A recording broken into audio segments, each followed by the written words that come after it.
Bahujan Samaj party से लोकसभा प्रत्याशी बनाए गए अभिषेक पटेल ने कलेक्ट्रेट कार्यालय पहुंचकर अपना नामांकन दाखिल किया है। इस दौरान बसपा के हजारों कार्यकर्ता व पदाधिकारी मौजूद रहे। अभिषेक पटेल ने कहा कि रोजगार, शिक्षा और स्वास्थ्य उनके प्रमुख मुद्दे हैं, जिनके आधार पर वह लोकसभा का चुनाव लड़ेंगे और जीत मिलने के बाद इन्हीं मूलभूत सुविधाओं को जनता को प्रदान कराने का प्रयास करेंगे।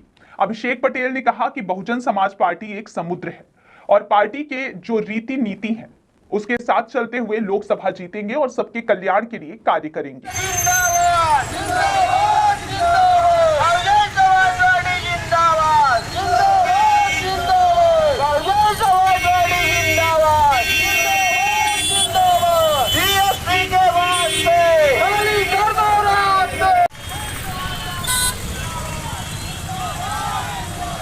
मुझे बहुजन समाज पार्टी ने मैदान में उतारा है रीवा लोकसभा क्षेत्र के लिए और बहन जी का मुझे आशीर्वाद प्राप्त हुआ है। निश्चित ही रीवा की जनता के लिए, जनार्दन के लिए मैं जितना भी सदन में जब पहुंचूंगा मैं तो यहाँ के लोकल मुद्दों के लिए काम करने का प्रयास करूंगा पूरा।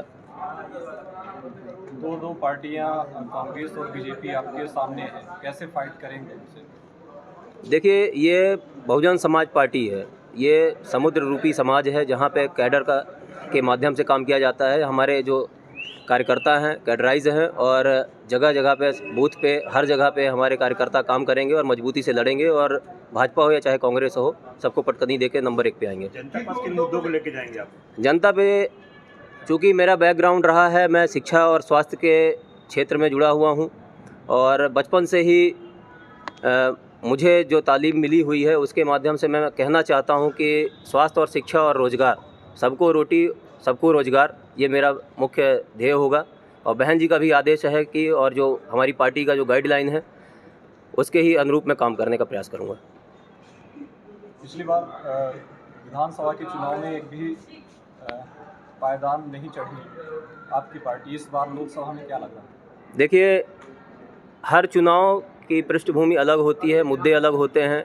ये राष्ट्रीय मुद्दा है, राष्ट्रीय मुद्दों पे चुनाव लड़े जाएंगे। जहाँ पे आज जो वर्तमान सरकार, भाजपा सरकार काबिज है, कई मुद्दों को लेके, जैसे रोजगार के मुद्दे पे है, जल पानी जो भी रहा मुद्दा रहा है, स्वास्थ्य, शिक्षा, सुरक्षा, सभी पे फेल हुई है पूरे तरीके से। युवाओं के लिए इसने किसी प्रकार का काम नहीं किया है।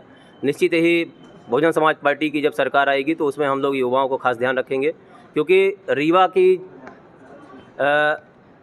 जो मतदाता सूची के अनुसार 18,40,000 मतदाता यहाँ पे निवास कर रहे हैं और 10 लाख युवा हैं इसमें से, जिसमें से ख़ास तौर से बेरोजगार हैं और सरकार की जो नीतियाँ हैं वो किसी प्रकार से प्रभावशाली नहीं है युवाओं के लिए। उस पर मेरा फोकस रहेगा। युवाओं को ज़्यादा से ज़्यादा जितना मैं काम कर सकूं उनके लिए काम करने का प्रयास करूंगा। दो सीएम की गिरफ्तारी के बाद लगातार राजनीतिक दलों में भगदड़ मची हुई है, बीजेपी का दामन थाम रहे हैं। देखिए, कौन कहाँ जा रहा है उससे हमारी पार्टी को या हमें कोई फ़र्क नहीं पड़ता है। जनता मुद्दों पे बेसिकली सोचती है कि उसको चुनने का प्रयास करती है जो उनके हित के लिए काम करने का प्रयास करता है, और वही मैं प्रयास करूंगा कि अपने रीवा की देवतुल्य जनता के लिए मैं, उनके हितों के लिए मैं काम कर सकूं।